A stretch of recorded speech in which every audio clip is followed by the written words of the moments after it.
देवाक चाहे आज आप जानी भद्रक जिलार 5टी केस पॉजिटिव बाहरी बालेश्वर जिलार 2टी केस पॉजिटिव बाहरी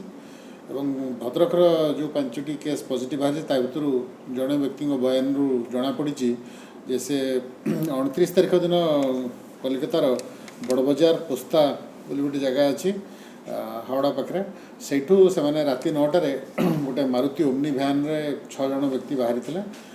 ये जड़े व्यक्ति भद्रक थे सहित आउ 5 जन व्यक्ति आ 6 जन व्यक्ति से जाजपुर जिलार थे। बाटे से आसला बेले गोटे जगह केवल अटकी थे 30 तारीख सकाल 6:30 से भद्रक नेउलिया छक पाखे से जो भद्रक व्यक्ति जनक ओह्ल जाता परवर्ती काल में पॉजिटिव चिन्हट कर बाकी जो 6 जन लोक आसिले से जो व्यक्ति भद्रक जो पॉजिटिव चिन्हट होता व्यक्ति कहवा कथा से कथबार्ता होते जे से षठीपुर पाखे ओह्लैबे बोली संभवतः से कथबार्ता जहाँ जमापड़ा से लोडिंग अनलोडिंग लेबर हिसाब से कलिकतार कौन जगह काम करुले से षठीपुर ओह्लैवार सन्देह करेतु से आखपाख कौन गाँव होता पारती तो बर्तमान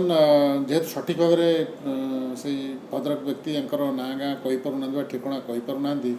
तेणु मुझे जनवाक चाहे जाजपुर से अंचल जनसाधारण को जदि एभली व्यक्ति कौन जगह पहुँची कलिकतार आसी 30 तारीख सकाल 6टा पर जो मैंने कि कलिकतार लेबर काम करुले तेना से कम्युनिटी तरफ आमको इनफर्मेशन पहुँचवा दरकार किंबा से जो व्यक्तिविशेष माने जदि से निजे परिचय आसी प्रदान करूँ और कम्युनिटी स्प्रेडिंग रोकबार सहायक हूँ तुरंत खबर पाइला आम क्वारंटाइन नेबू चिकित्सा व्यवस्था और अन्य व्यवस्था सब कर सरकारी खर्चर तेणु यहाँ बर्तमान आम गोटे गुरुत्वपूर्ण प्रसंग जेहेतु होती मु पब्लिक आरंभ कर संपूर्ण व्यक्तिविशेष गणमाध्यम स्थानीय नेतृवृंद समस्त सहयोग कामना करुच्ची से व्यक्ति मानक तुरंत चिन्हट कर आज ही आमको चिन्हट करा पड़ो और से क्वारंटाइन को नवाक पड़ो तो दयाकोरी जो मान पाखे विषय कौन तथ्य थी से कौन लज्जा नक संकोच नक भय नक तुरंत आमको सूचना दिंतु। देखिए कल गत काली मुख्यमंत्री पंचायत सरपंच दायित्व तो कहे कि निर्देश दिया दरकार पंचायत जाइए सीधा जोगाजोग करें। हाँ निश्चित भाव मोर कहवा भितर मुझे स्थानीय नेतृवृंद जनसाधारण समस्त सहयोग मुझे लोड़ी तेणु गत काली माननीय मुख्यमंत्री जो सरपंच मान पावर डेलीगेट कर municipality executive officers power delegate कर बर्तमान जो लोक मैंने बाहर आसुँच चिन्हट करवा क्वारंटाइन को नवा और थईथान व्यवस्था करवा खाଇବା रहा एसबूर व्यवस्था करवा सब प्रकार दायित्व बर्तमान सरपंच मैंने ने कोविड रेगुलेशन जो जो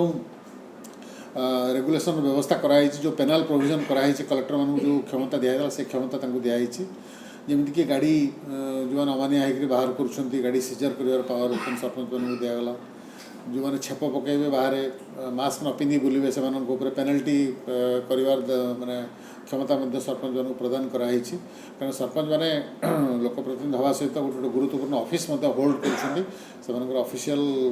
पोजिशन को यूटिलाइज करेंगे और कम्युनिटी अवेयरनेस आणवे अनेक गुरु दायित्व बर्तमान न्यस्त कराई तेणु से बर्तमान से नवेदन करेंगे आउ घर रही बेल ना बर्तमान से बाहर पड़ो और पंचायतर लोक सुरक्षा दायित्व से नेबाक हम।